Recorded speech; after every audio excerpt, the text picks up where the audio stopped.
Okay, doke, we are back with our National Hunt Chase picks. Going to get straight into things, and we will start with Mark. Mark, what's your thoughts on this race, where you're at the minute? I'm against Galvin at the price of 4-1. I think that's pretty short. He might even be fives in a place, but I wouldn't be taking him. It's guesswork what else is going to turn up. I'd like to see the Big Getaway go here. Will they go against Envoy Allen? Because I don't see them going in against Monkfish from the same yard. So I'd like to see the Big Getaway go in here. I know Patrick would have been screaming the house down to get that horse, but is he going to be allowed to ride at Cheltenham at all now with this amateur riders ban supposedly coming into place? I'd like to see the Big Getaway in here. If he ran, I'd be with him, even though I like Dickie Diver of Henderson's. And I also wouldn't be put off Pencil Full of Lead, because I think he needs a real extended trip. So for me, I'd be going non-runner, no bet, the Big Getaway for me in this race. I'd get my money back if he didn't run. But if he runs, he'll be short. He'd be favourite, I think, if he ran. So for me, the Big Getaway, non-runner, no bet.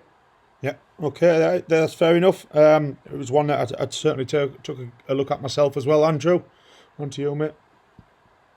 Yeah, I'd just be more concerned with this race the last couple of years has turned into being a race won by the non-class horse. And I know it is hard to get away from some, but you just looked at the race last year and it was only handicappers really at the top. And, there was a lot of burnt fingers, mine included, on carefully selected. And I just can't go in again on those types of horses. I think Galvin's a complete wise guy's horse at this stage.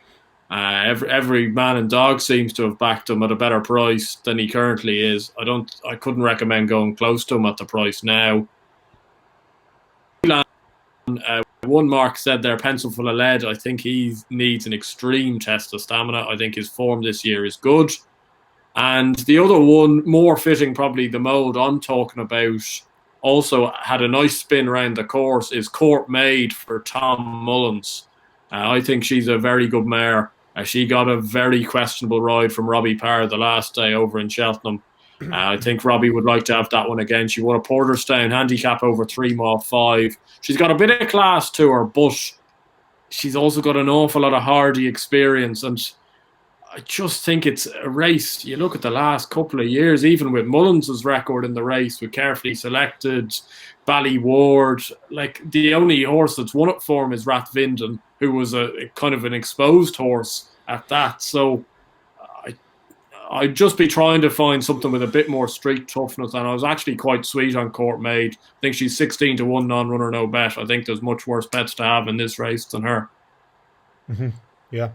Again, fair enough. Couldn't argue with what you're saying there. It was something I've had to look. This race is one I've had to look into quite a bit. I didn't really have much of a fancy in it. The one I would be taking, probably at the outset wouldn't run here, but I think there's a little reason in there why they might, and that's Royal Pagaille.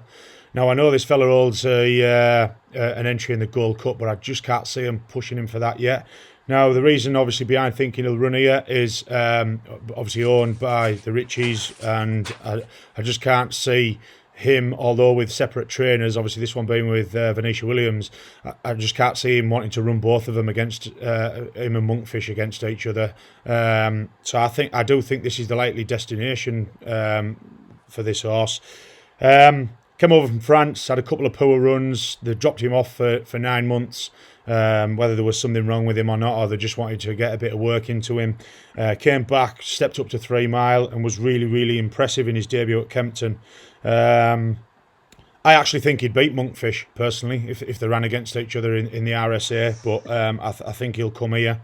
I think he looks a superb horse. And just to go on the stat of Rich Ritchie not running them against each other, I can't remember. It might have been off the fence that we've just been talking about. One of the guys came up and said that in 88 runners that Rich Ritchie's had, where he has had 10 that have run against each other, but where he's had 2 fairly close to the top of the betting, he's only ever run them against each other 3 times. So he does his best to obviously split them up and put them into different races, and I think he'll certainly have his way with that one this year. So my bet. I've wrote down here 14-1, and I can't remember if that's non-runner no bet or if that's. But I would be taking whatever his price is at non-runner no bet, and my bet will be Royal Pagaille for this one.